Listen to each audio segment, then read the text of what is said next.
வணக்கம் and welcome to Santa's table என்ன சமையலோ. சாந்தாஸ் டேபிள் என்ன சமையலோல நீங்க இப்போ பிரியாணி சீரீஸ் பார்த்துட்டு வர்றீங்க.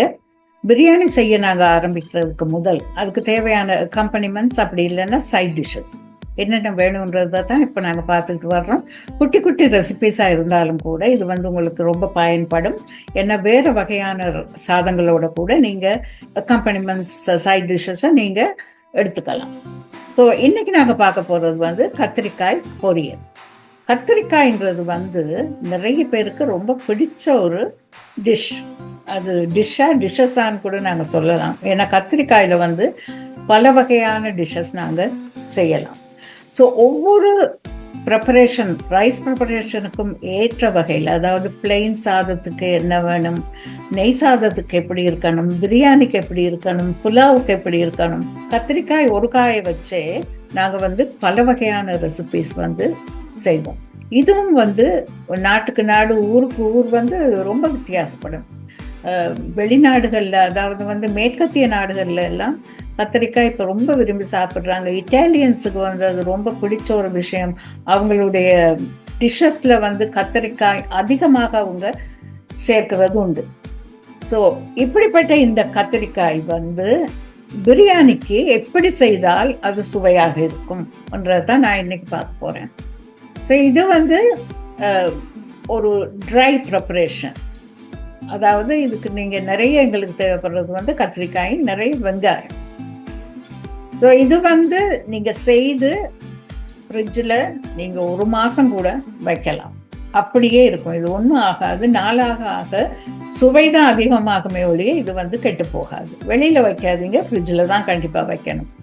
ஸோ இந்த கத்திரிக்காய் செய்யும் போது நீங்கள் கொஞ்சம் நிறையவே செய்யலாம். ஏன்னா கொஞ்சம் கொஞ்சமாக கத்திரிக்காய் பொரிச்சு நீங்கள் செய்துட்ருக்கிறத விட ஒரே சமயத்தில் நீங்கள் கத்திரிக்காயை நல்லா பொரிச்சுட்டு நீங்கள் இதை செய்து வச்சிங்கன்னா இது புட்டு, இடியப்பம், பிளெயின் ரைஸ், நெய் சாதம் எதுக்கு வேணாலும் நீங்கள் உபயோகப்படுத்தலாம். ஸோ இந்த கத்திரிக்காய் பொரியல் எப்படி செய்வதுன்னு பார்ப்போம். நீங்கள் பிரியாணி செய்யும் போதெல்லாம் அது என்ன பிரியாணியாகவும் இருக்கலாம். இந்த கத்திரிக்காய் பொரியலை நீங்கள் ட்ரை பண்ணி பாருங்கள். பிரியாணிக்கு சைட் டிஷ்ஷான இந்த கத்திரிக்காய் பொரியலுக்கு நான் எடுத்துருக்கிறது ஆபஜின்ஸ். இதுக்கு ஆபஜின்ஸ்ன்னு தான் சொல்லுவோம், சின்ன கத்திரிக்காய். ஸோ இதில் 750 கிராம் நான் எடுத்துருக்கிறேன் பாருங்கள். ஸோ இதை நீங்கள் இப்படி ரவுண்டாக வெட்டிக்கணும்.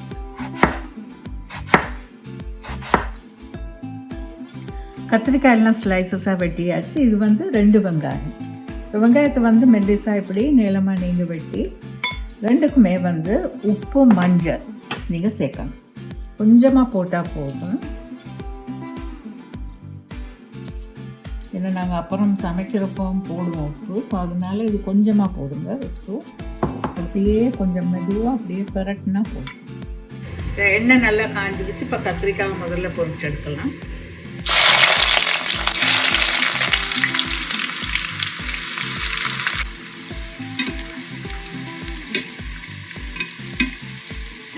இது ரொம்ப முழுக்க பொரியணுன்ற அவசியம் இல்லை. ஓரளவு இப்படி பொன் நிறமாக வர்றப்ப நீங்கள் எடுக்கலாம்.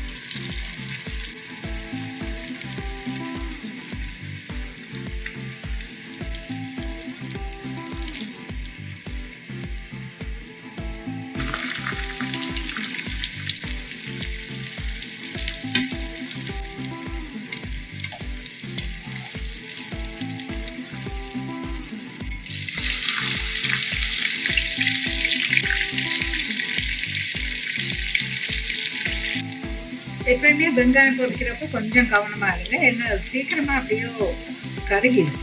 கேர்ஃபுல்லாக பொரிக்கணும்.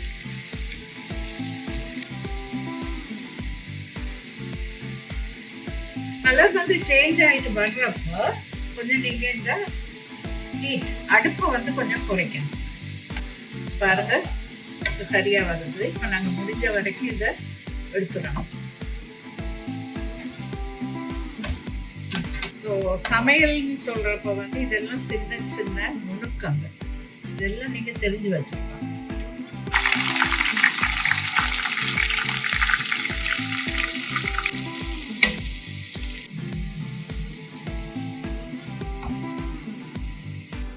பாருங்க, ரொம்ப அருமையாக இந்த கத்திரிக்காயும் வெங்காயமும் பொரிஞ்சு வந்திருக்கு. ஸோ இதை வச்சு நாங்கள் இப்போ எப்படி இந்த ப்ரிப்ரேஷன் செய்கிறதுன்னு பார்க்கலாம். ஸோ இதில் வந்து சில பொருட்கள் வந்து நாங்கள் இப்போ சேர்க்கணும். கொஞ்சமாக உப்பு, 1/4 டீஸ்பூன் மஞ்சள், க்ரஷ்ட் சில்லிஸ் பாருங்க. க்ரஷ்ட் சில்லிஸ் ஒரு 1/2 டீஸ்பூன் போடலாம். நீங்கள் குறைவாகவும் போடலாம், கூட வேணாலும் போடலாம். 1 டேபிள் ஸ்பூன் வினிகர். இந்த வினிகர் போடுறதால நல்ல ஒரு ஃப்ளேவர் வரும். அது மட்டும் இல்லை, இதை வந்து கொஞ்சம் நீங்கள் வச்சு உபயோகப்படுத்தக்கூடியதாக இருக்கும். ஸோ இதை நல்லா மிக்ஸ் பண்ணிக்கலாம்.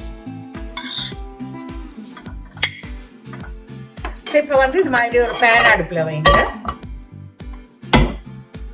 ரைஸ் பிரான் ஆயில் எடுத்துக்கிறேன். ஒரு 1.5 டேபிள் ஸ்பூன்ஸ் எடுத்தா போதும், ரொம்ப வேணாம். ஸோ இதில் வந்து தக்காளி, பச்சை மிளகாய், இஞ்சி பூண்டு ஒரு 1.5 டீஸ்பூன் சேர்த்து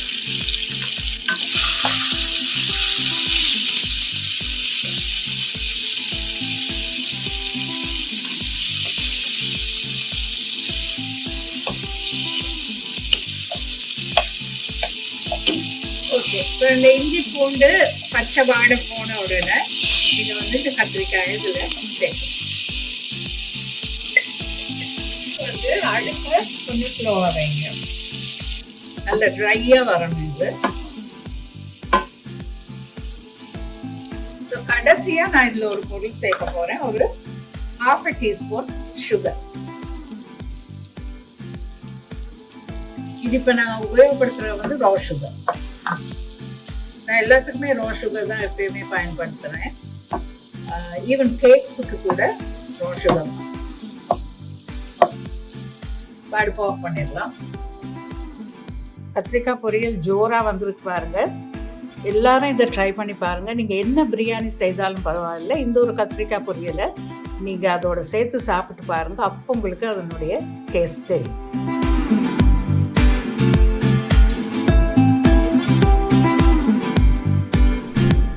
கத்திரிக்காய் பொரியல் ரெசிபி எல்லாரும் பார்த்தீங்க, உங்களுக்கு ரொம்ப பிடிச்சிருக்கும். ஸோ இது கூட நீங்கள் இப்போ பிரியாணி செய்கிற அன்னைக்கு தான் இது செய்ய வேணுன்ற அவசியம் கிடையாது. ஏன்னா பிரியாணி செய்யும் போது கொஞ்சம் வேலை அதிகமாக இருக்கலாம். ஸோ அதனால் இந்த பிரியாணி இன்னைக்கு செய்கிறீங்கன்னா ஒரு 2 நாளைக்கு முன்னாடியே நீங்கள் கத்திரிக்காய் பொரியலை செய்து நீங்கள் ஃப்ரிட்ஜில் வச்சுருங்க. அப்படி வைக்கும்போது அதன் சுவை அதிகமாகவும் நான் உங்களுக்கு சொன்னேன். கொஞ்சம் பழசாகும் போது அந்த உப்பு புளி எல்லாம் அதில் வந்து நல்லா பிடிக்கும். ஸோ இந்த ரெசிபி எல்லாரும் ட்ரை பண்ணி பாருங்கள். பிரியாணிக்கு மட்டுமில்லை, இது சாதாரணமாக ரைஸோட கூட நீங்கள் சர்வ் பண்ணலாம். அடுத்த நிகழ்ச்சியில் உங்களுக்கு எல்லோருக்கும் மிகவும் பிடித்த தண்டூரி சிக்கன் அது எப்படி செய்யறதுன்னு பார்க்கலாம். அதாவது தண்டூரி சிக்கன் செய்கிறதுக்கு வந்து அந்த பெரிய தண்டூரி ஓவன், அதாவது கமர்ஷியலாக இருக்கிற அந்த ஓவன் தான் வேணுன்ற அவசியம் கிடையாது. தண்டூரி சிக்கன் நாங்கள் வீட்டில் கூட நல்லா செய்யலாம், ஓவனில் செய்யலாம், நல்லா வரும். அது எப்படி செய்கிறதுன்னு அடுத்த நிகழ்ச்சியில் நாங்கள் பார்ப்போம். நிகழ்ச்சியை தொடர்ந்து பாருங்கள். இதுவரை நிகழ்ச்சியை சப்ஸ்கிரைப் பண்ணாதவங்க தயவு செய்து சப்ஸ்கிரைப் பண்ணுங்க. உங்களுக்கு மிகவும் பிரயோஜனமான இந்த ரெசிபிஸ் உங்களுக்கு இந்த பிரியாணி சீரீஸில் வந்துட்டு இருக்கு, இனியும் வரப்போகுது. ஸோ இந்த தண்டூரி சிக்கன் செய்து முடித்ததுக்கு அப்புறம் நாங்கள் ஒவ்வொரு பிரியாணியும் எப்படி செய்வதுன்றதை நாங்கள் பார்க்க போகிறோம். அடுத்த நிகழ்ச்சியில் சந்திப்போம். அதுவரை வணக்கம்.